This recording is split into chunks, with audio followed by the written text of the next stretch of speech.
So.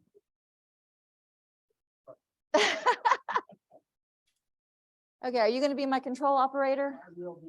Okay. I'll trust it. So a little bit of the history of how this thing came to be. Back in December of 2021, last year, we were sitting down in the MAC down by the zoo and stuff, doing one of our wonderful Coima drills. And afterwards, we were doing a little hot wash, just discussing why we only had one hospital check in that entire morning. And well, we kind of figured out, you know, a lot of hospitals don't even have ham radio operators on staff, and they don't have any volunteers to come in. What the heck are they going to do during an emergency? You know, are they going to call somebody? You know, cell phones are going to be down, staff is going to be busy. You know, what can we do to help out the hospitals in case of a disaster? And, you know, if you lived in Oklahoma long enough, you know, we're going to have a disaster, period. In fact, okay, did anybody here attend that initial trauma scene responder a couple of weeks ago? Anybody? No? Well, in that training, we learned that Oklahoma is ranked number 3 in the country for declared disasters, only behind California and Texas.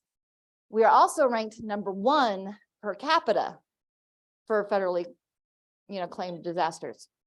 So, you know, we are no stranger to disasters, and our hospitals have to have a backup to a backup to a backup in order to survive and keep going and stuff. So I had this crazy idea of creating a co-op of ham radio operators, you know, on a little Excel spreadsheet. So if something happens to one hospital, we can just like call or text or say, hey, can you go over to this hospital and help them out? So I kind of like started a short one. Right now it's got like maybe 10 people on it, but you know, I'm hoping to grow it a little bit more. Local hams who would be able to help in emergency situations. And we don't want it just in Oklahoma City. We want it to do metro wide. And then of course, you know, other people heard about it like in Southwest Oklahoma, and they want to do it with their 27 little hospitals down there and do that. And then, you know, I've heard other places, and we've found out Tulsa just this last week had an emergency. So we're hoping to maybe expand up there. And our ultimate goal now is to go statewide. So, you know, dream big, right? Oh, go back. So I went out and I sought advice from some experienced hams. I talked to Clarence Worsler about it. Some of you may know him. And then I talked to Mike Rocky. I talked to Mark Klein, a couple other people who have a lot more experience with ham radios than I do, because I'm just a technician and I'm kind of like mathematically challenged. I am a technician. Okay. I have a license, so that counts. Yes, that was a challenge, because I'm not mathematically minded. I'm more creative minded. So, but I am studying to get my general very soon. We're hoping. So. But then I discovered that other operators have the same kind of interest in this thing that I do, and they think it was a really good idea. And I'm like, so you think I should pursue this? So like, yeah, go for it. So I kind of wrangled Mark Klein and Mike Rocky into helping me meet with some of the other hospitals and stuff. And, you know, so far we're going for it. So I sent a proposal to Oklahoma City Emergency Management. It's a 2-page email. Sent to Frank Barnes. He was the emergency manager back then. He has since retired. And I was explaining my project and what my dream was and stuff like that. And he's like, okay, well, I'll forward this on to the people who need to see it, and you know, maybe they'll contact you. Yeah, you know how it is with the government. Things get lost, put to the bottom of the basket. Never heard any word from her. So then it was kind of like delayed. So next slide, please. But then I started, you know, doing some research into why hasn't this ever been tried in Oklahoma City before? Well, apparently it has. Sorry. When I get excited about things, I start talking fast and I forget to breathe. So, you know, if I pass out or something, just, you know, go next door and get one of the really sexy firemen over there to come over and use some CPR or something. Okay. That's inspiration not to pass out. Okay. So back in 2009, the emergency manager who was there before Frank Barnes actually tried to use, or he actually did use some FEMA money, and he bought a bunch of radios for the hospitals in the metro in the Oklahoma City area. And he sent them out and set them all up and got them going, and didn't keep any records and didn't follow through. And the hospitals got, changed hands, changed management. People left, moved away, new employees came in. The hospitals took the radios. Oh, we don't need this. Put them in a box in a closet. We don't know what happened to them. We don't even know what kinds of equipment is out there. So all we know is that FEMA money was spent on radio equipment, and we don't know where it went, who got what, where, when, why, or how. So over time, the hospitals merged, sold, or changed management. So we don't even know if any current employees of any of the hospitals are licensed technicians or licensed radio operators anyway. So yay, we'll get to y'all in a minute. Okay. Enter, yeah. So now our current vision is to use amateur radio operators at hospitals to help out in emergencies, so they can communicate with incident command. They can like sit in the parking lot with their handheld radios. They can go into the emergency rooms and help out, communicating between emergency rooms, between hospitals, or even like in between departments, like some upstairs and downstairs, and, from the emergency room to, the ICU or something. That's just a dream. And they can also be used intra-hospital between the different hospitals, or like SSM has the main hospital and their different satellites and stuff like that. And so we're hoping to do that. But also we want them to get out there and do regular communication drills. So that way the hospital staff is familiar with the volunteers. So when, the poop hits the fan, and we come running in with our equipment and stuff, they won't be looking at like, who the heck are you and why are you in my hospital? They will already be familiar with you and know what you can do and know why you're there. So, but we want it to be at least metro wide, hopefully statewide. So not just in Oklahoma City like before. So we've already been thinking about what different kind of systems that we could use. Of course, our handheld radios and the local repeaters and stuff like that, that would be our primary, because that's what we do. But we also are looking at the Arden system and WinLink, of course, for the data. And Mark sent me some stuff about Ubiquity. That is part of Arden. Yeah. And then DMR, of course, so we can send the digital stuff. But, we always like to have, the hand radio operator, the hands radios, just in case. And all volunteers do not need to be trained on all the systems, because like I said, I'm not mathematically minded, and there is no way I'm going to be doing DMR, because that's just challenging. Easy for you maybe, but not me. Huh? Yeah. So but then we went over this a couple of weeks ago at another meeting. And they said you have to like download it on your computer, and you have to do this and then they said it, and I'm just like, I got that glassy-eyed stare. Huh? Okay. So, but not all operators have to be trained on everything. If you can talk on your radio, you can help. So, okay. We already have similar programs in the country already in existence. The Hospital Disaster Support Communication System was out in California, Orange County, California. The problem with that one is they only had one person in charge of the whole thing, and she was in charge of the whole thing for 38 years. And then she had to step down because she had cancer, and then she finally passed, or not finally, she did pass away. And they didn't have anybody else who could come in and take over and continue it on. So that's why in our plan, we're planning on having 3 to 5 coordinators in charge, or coordinating everything. Nobody's going to be in charge. But that way, if something happens to one, or somebody is not available, somebody else can step in and take care of it. So yeah, but the one at Orange County, California supported over 35 hospitals at one time. It said it started with 1, and it just grew and grew and grew over the years, and finally got to 35. But now, of course, it's defunct. But that website, if you Google HDSCS, sorry, Breathe, breathe, breathe. Okay. If you Google, huh? Yeah, okay. If you Google the SCS, their website has all kinds of really good information on how to proceed with the hospital radio network or something similar to it. And I'm going to be using a lot of those ideas, in pursuing ours. Also, the Houston area MCOM teams, they have a really good active team right now. They currently support 7 hospitals in the Houston area. And I know there's other teams out there. I know there's one over on the East Coast somewhere, but I couldn't remember. I think it was North Carolina or something.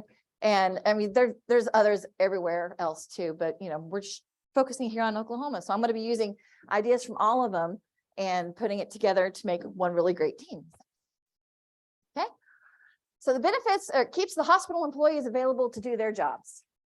It's not going to tie one of them, the ham radio operator employed by the hospital tied to a radio. He's going to be able to go off and do their own thing, whatever they need to do. So we'll come in and help them out. It'll help the hospitals have the ability to contact incident command centers, the EOC, ambulance services, other departments, other emergency services, and we're going to do it quickly and accurately. That's what we do, right? And it will also fulfill new JCO standards effective July 1st, which I have a copy of it here. And I went through it, and see all these yellow highlights on here? That's stuff we can do. That qualifies us. So these all went into effect July 1st for emergency management, and we can help by being, their volunteers. Joint Commission. Yes, thank you. And we're all afraid of those people, aren't you? Yes. Anytime you hear JCO's coming for an audit, people freak out. So yes, just it's easier to say JCO though, for me. I mean, but I used to be in that stuff. So so yeah, we can help out the hospitals meet their JCO requirements as well. So, okay. But some of the challenges, of course, there's always going to be challenges, is matching a radio operator licensing and training with the equipment available. Like we said, we don't know what the hospitals have available in their facilities and stuff. They may have one of those doomsday radios with the knobs and stuff. I wouldn't be able to operate one of those. We may have, the old stuff, we may have the new stuff, we may have digital stuff. We don't know. So we're just going to have to figure out who's got what, where, when, why, and how, and what's available. Locating the hospital radio equipment. Some of this stuff got stuck in the closet in a box, years ago, or got sold, or got donated, or got even trashed. We don't know. So we got to figure out what hospital has what equipment. Making contacts in the hospitals. That's actually the easy part. We're actually, getting all kinds of people coming up. Hey, I know this guy who's working security at this hospital, or this person works communications at this hospital. And we're like, great, okay, what's their phone number? So we'll reach out to them and stuff. And we have to inform or convince the management of the benefits of using hams, because some management people, for some reason, don't think that amateur radio operators are very valuable. Because they think, well, we have our phones, and then we have our cell phones, and then we have this has been this, and we have this backup, and this generator, and this da da da da da. Well, even just last week in Tulsa, there was an issue, right? One of the major hospital systems, I was informed of this morning. I'm like, it's perfect timing. Up in Tulsa, one of the major hospital systems went down. They could not use their internet. They could not use their phone service.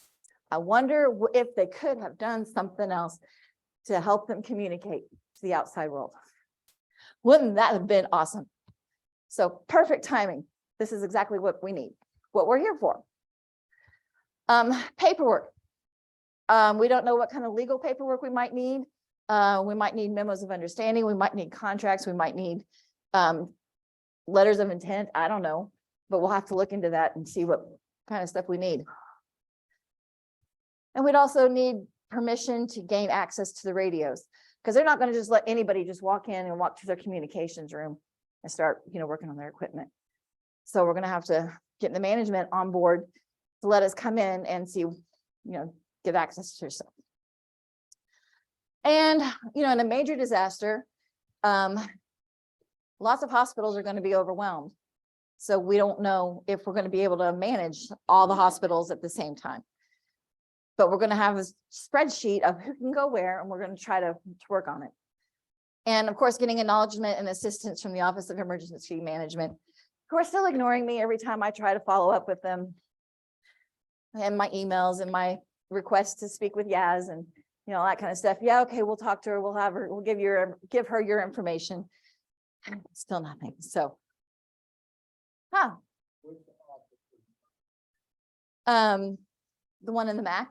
Well, I guess that's Oklahoma City. So we could do like the county, or we could do the state emergency management. So there you go, Dave. Can you try to get a hold of Yaz for me? She's a hospital liaison, right? So. Galen, I'm sure you help out with the city or county of, I know all the people. Yeah.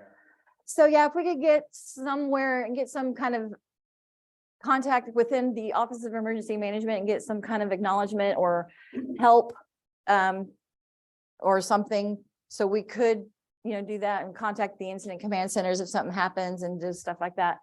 That would be awesome. So, okay, next slide. So our volunteer requirements would of course be an amateur radio license.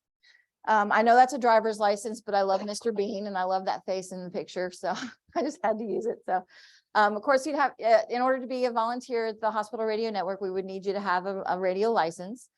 And ARES membership is preferred because they have the training of working in disasters and stuff like that, but it's not going to be required because we know some people get the training from other sources like the military, or if they moved in stuff like that, or they just decided they didn't want to be a member of ARES anymore. So we're not going to require ARES memberships, but we prefer it. We would need availability during emergency situations. We can't have somebody who has to stay home or has to have like a 2-week window in order to ask off for work for a day or something like that. We would need somebody who would be instantly available to run if needed. That's not saying you can't do it like on the weekend or something. So don't let that stop you from volunteering. And of course, transportation to and from local hospitals if needed, and may need to bring your own equipment. I just have 3 handheld radios, but some people might need, an ICOM or, something like that. So, because like we said, we don't know what the hospitals have already available. So you may need to bring some of your own stuff. Okay. And of course, possible hospital requirements for operators. We don't know much about that side, but we know that they're going to require proper identification. They're going to want to know who you are. Like I said, they won't just let anybody come in and work in their radio rooms. They're going to want to know who you are. So they may require you to wear a badge or show some kind of identification before you get there.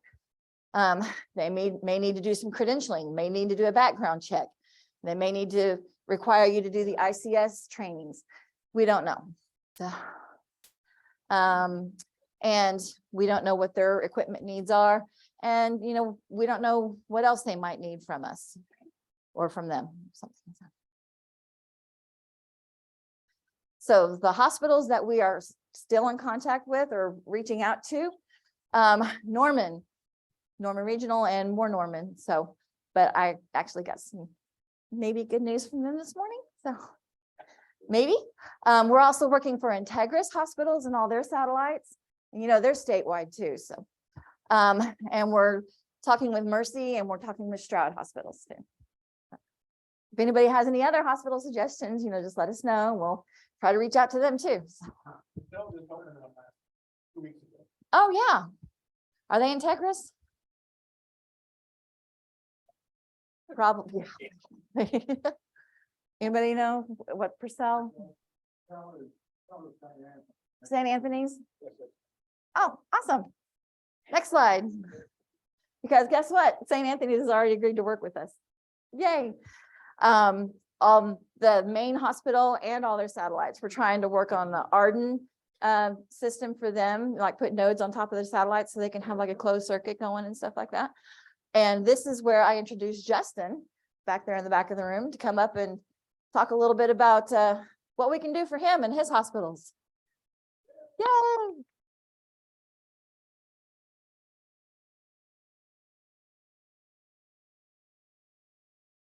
No, Mike is next.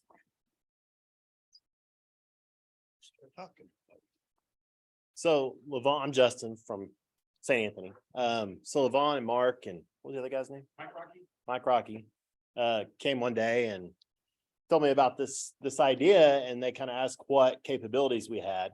And so, well, we have radios in our hospital. We can talk to all of our floors, all of our staff.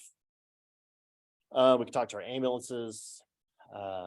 We can talk to all of our health plexes in the metro.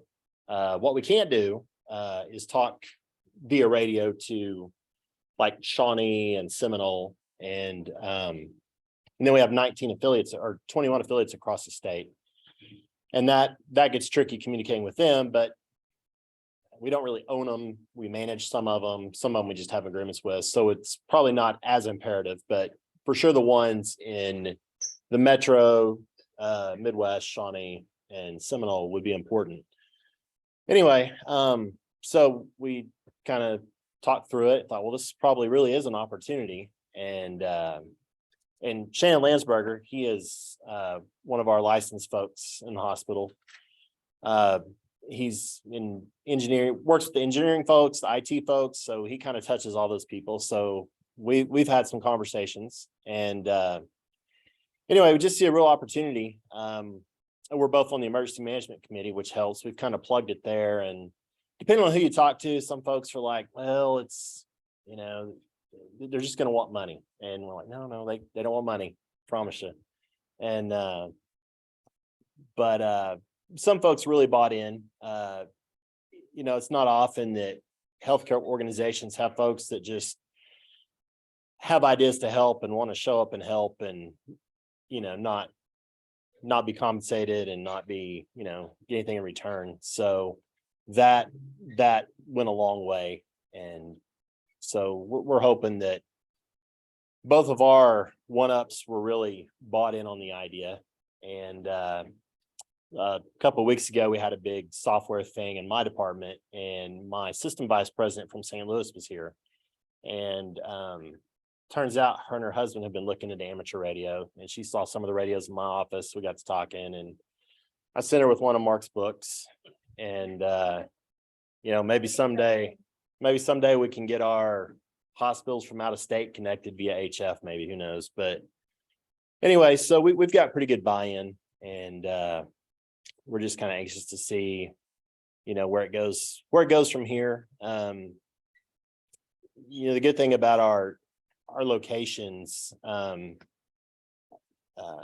Shawnee, Midwest, and in our Midtown location, we all have DMR repeaters close, all have VHF and UHF analog repeaters close.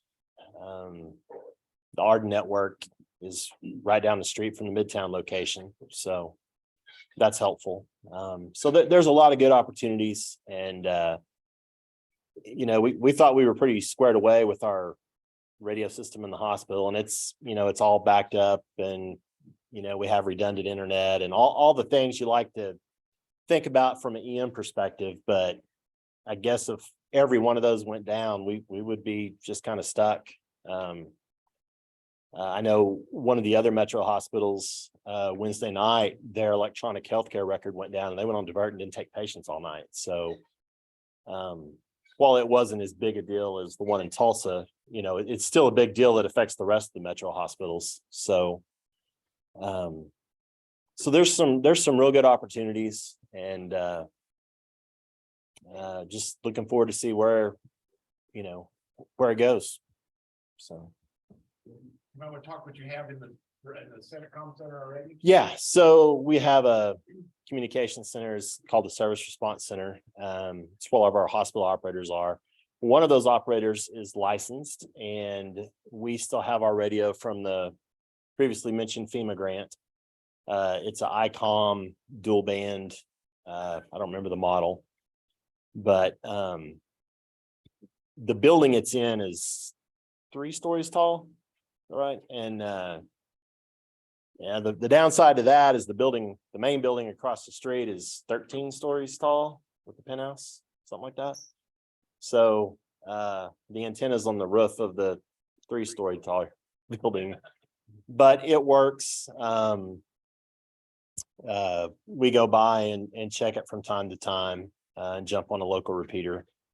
The bad thing is the big building blocks it to the east, so, but it does really good going north and south, so. It's a 2 meter, 70 centimeter. Yeah, it is. And There's a repeater on top of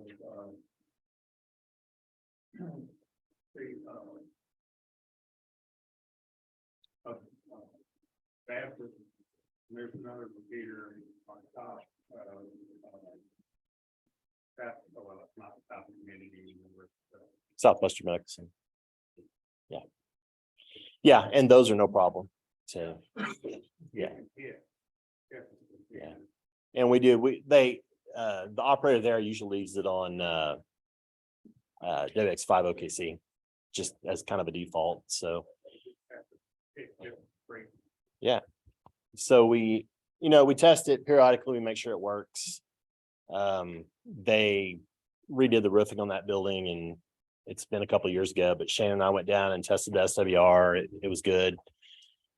Like I said, periodically we talk to folks. The operator there, she's not, I think the only time she's ever talked on the radio was on that radio when she has to. So every now and again, I'll talk to her on the way to work, but I have just a handheld in my office, but I told her about it the other day, and I said, we need to just call me and we'll chat on the radio sometime. So but she'll do it. So, but in the event of an emergency, we would all be needed in our respective roles and not be able to chat between hospitals like amateur radio could. I think it could really fill a much needed gap. So hopefully we'll never need it, but it's nice to have it in place and to test it. So when the time comes, it's not foreign to anyone. So, like I said, Shannon and I have both talked to our leadership, and we both report to executives. So it's, the right people know about it. And the things I think they're most excited about, one, it's not going to cost anything. And, there's volunteer folks willing to help. And, we've told them that, amateur radios coordinate the Memorial Marathon. And, we've talked about some of the logistical things that amateur radio does. Midwest City, they do the parade. So there's, it's not like you're going to have a bunch of people show up to help that don't know what they're doing. So, and so far, all the responses I think have been, first they were just very non-committal, but now they're like, oh, this really does sound like a good idea. So that's. What have we found out about the interference from amateur radio frequencies in the hospital equipment? Shannon, that's.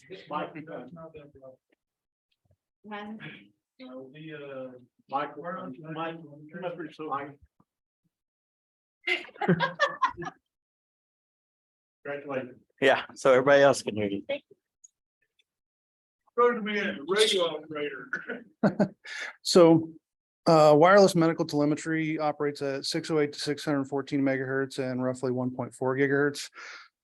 Well, we haven't had any amateur radio interference issues of any sort. So we just don't operate any of those bands.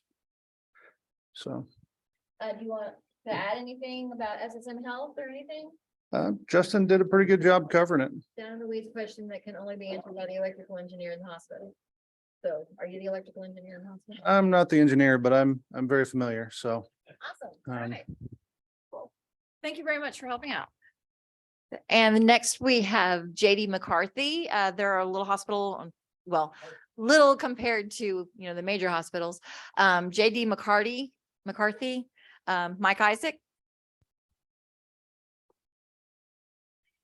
We're recruiting him. He's going to be testing at the beginning of the month. Steady. How does this thing work? You just hold that up towards your mouth. Okay. Can everybody hear me? Okay, well, thanks. So when I'm going to take a little bit different tack on this, when you think of a hospital, help me out here and give me some ideas about what you think of when you think of a hospital. What? You're out. You can't. Okay, somebody else. Emergency room, right? We don't have emergency room. ICU? We don't have ICU. OBGYN? Nope. We do. And there you go. We have a unique population of 36, potentially 36 people that are on campus all the time, and they are wards of the state. They have developmental disabilities, and there's no way that you can do the run, hide, fight with them because they stop at, you had me at run. And there's actually a paper on that. So when we do our active shooter training, when we do the stop the bleed, when we do all these other things, we're thinking about that specific population who are wards of the state. We have to get them released from our care before they can be accepted at a different place, right, Diane? Yes. Yep. Okay, so we have to do that. So that means the people that are helping us with evacuation in an emergency situation would have to be vetted. We would take care of that with the people that are assigned to our hospital. We're level 4 hospital, and that's why we have certain requirements that we must meet and certain things that we don't do. So when I spoke to Mark about it and David Grizzle, they thought that it was a good idea for us to assign somebody to be there to respond to our evacuation site, to our main site.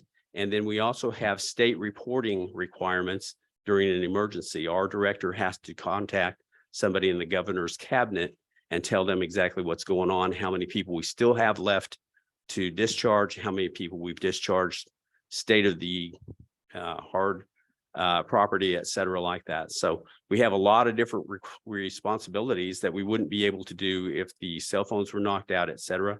So when I spoke to Mark, he said, that's exactly what we're doing with the state ham network, trying to get hospitals to get on board. We're fortunate here to have a lot of people plugged into the Norman Hospital who are hand in hand with the Oklahoma State College of Osteopathic Medicine in Tulsa, the emergency rooms in Stillwater, the federal facility in Sulphur, and all sorts of things like that. So we're spread around.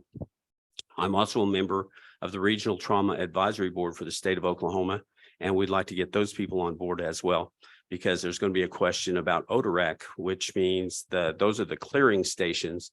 If you want to bring somebody into the Oklahoma City area, if you need vascular surgery or neurosurgery, these people have all of the schedules and capabilities of who's there and what their specialties are. So if you're coming from Shawnee into the Oklahoma City area, you call ODRAC and they say, okay, you need to go to Saints because they have vascular surgery today, rather than wasting time going to somewhere else where they don't have the specialties that you need. So there's a wide range of hospital things I think that haven't been tapped yet that we're going to need to do and form partnerships with these people so that we can get these things done, evacuations, continuity of communications and things like that. So that's just kind of a brief overview. Are there any questions that I can answer for anyone based on that? You're not going to jam me up? Good, thank you. Thank you very much. I'll be here all week. Yeah, all right. Thank you. Thank you. Yes, ma'am.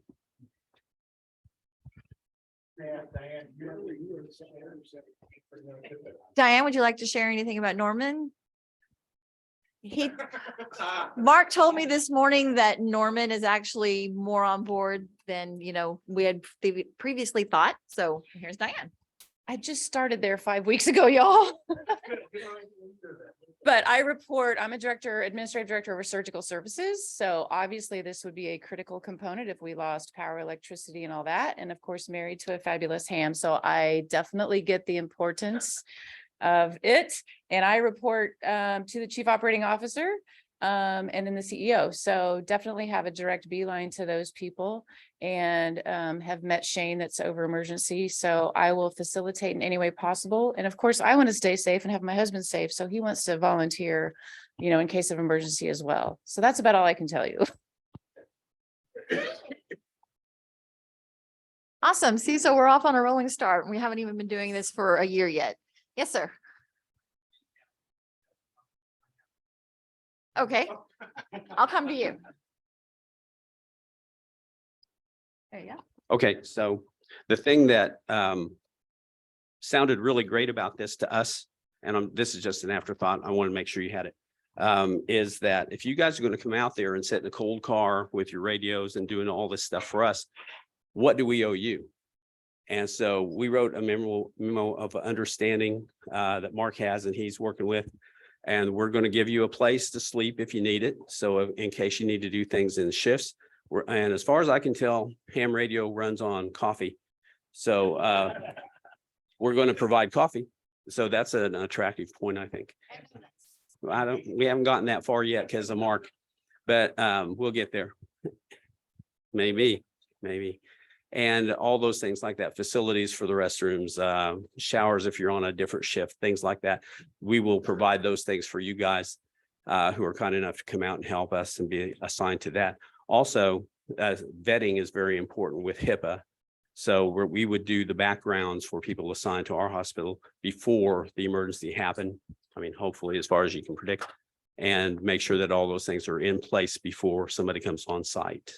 So those are things that we think that you guys need, and we'd be glad to provide them for you. Yes. Yes. I have a question. I live near 24th Avenue Southeast and Highway 9, and I visited the facility across the street. It's absolutely amazing. Worked in a hospital for 3 years in Colorado, the air tech, drove an ambulance in Southeast Oklahoma and Lavone County for about 3.5 years, and have worked at computer, plane crash, hang glider, Buffalo Mountain, and semi-truck running off the street. So,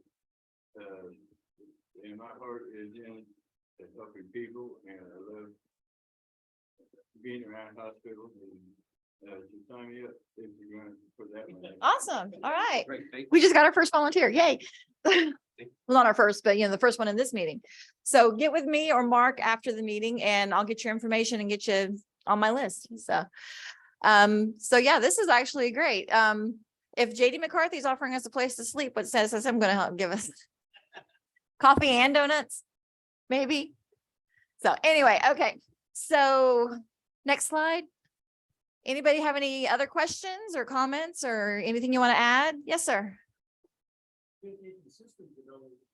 Focusing mostly on hospital to hospital, commuter, or FM communications, or hospitals that maybe a phone patch repeater. That's one of those things that we're still trying to figure out because we don't know what each of the different hospitals have. Mark, you want to catch that one? I think the answer is yes to whatever you're going to ask. The obviously the easiest, quickest thing is VHF, UHF from a hospital to a hospital, or a hospital to a EOC or something of that nature. Our goal, and Mike said it earlier, was that what can the hospitals do for us? Our goal out of this would be to get some space on the roofs of these buildings so that we could increase our footprint all across the region by putting either VHF, UHF repeaters up or ardent amateur radio emergency data networks so we can pass data back and forth, or WinLink connections through that, where you can do email over data from HF, VHF, or ardent. So the answer is pretty much going to be yes. The easiest, quickest thing is that VHF, UHF radio. What's the thing that's going to work most oftenly, most frequently during a bad time? Is that VHF, UHF radio that most of us have in our vehicles. Guys like Lee that have a box that has all this stuff right in it are perfect for that. You just set him out in front of a hospital and boop, he's got VHF, UHF, HF DMR, Arden, all in one box to come in and do that PQRST. stuff. Yeah, ABC, GL, DL, GKUMF, do all the Entire alphabet. alphabet soup. But I think the right answer is yes. The goal would be there to do it all. The backbone, I think, is going to be the VHF, UHF stuff that you can get immediate emergency stuff. Then we roll the rest of it up. The hospitals. And what you were asking, the hospitals have had for years what's called a HERS network, hospital emergency ambulance radio. And 146,340, I think it was. But anyway, every ambulance in the state, was all tied to that. Every hospital had it. Since a lot of things have happened, it's pretty much gone back and had a lot of dust build up on it, but still that backbone is still there. But as far as amateur goes, there has been nothing. So, I'm looking at it that if it does go statewide, then it might be something that ends up going pretty much like the SWERA network, where we could start tying repeaters in together if that was necessary. So yeah, but we're not going to be interrupting any of the emergency responders frequencies or anything like that. We're going to be, sticking to our public ones or whatever. So any other questions? Yes, sir. So when you talk about vetting Uh-huh. with all of this, years ago, when I was more active with it, Medical Reserve Corps was doing a lot of the vetting and had the section for amateur radio and all of that. That's what I've been with for many years. Me too. Is for this program, is it going to be a different set of vetting, or could you use the Medical Reserve Corps list of radio operators? Or because originally that's what it was intended for, Right. was to pull them. So Okay.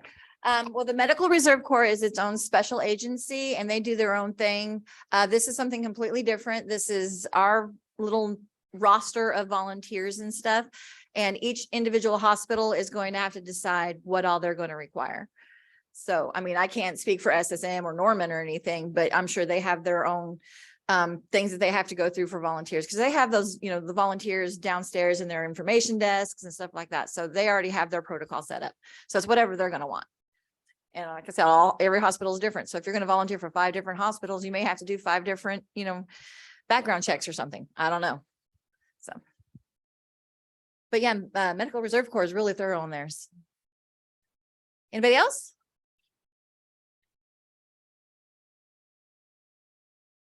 No?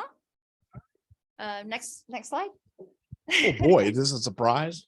Yeah. Oh, So I just want to say thank you. And if you have any other questions, there's the website again that Mark made up for us, and forget all the reasons it won't work and believe the one reason that it will. That's what we're going for.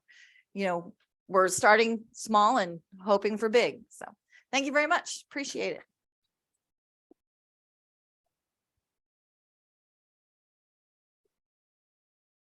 so is that gal the next patient? Is that what we're looking at? Let go.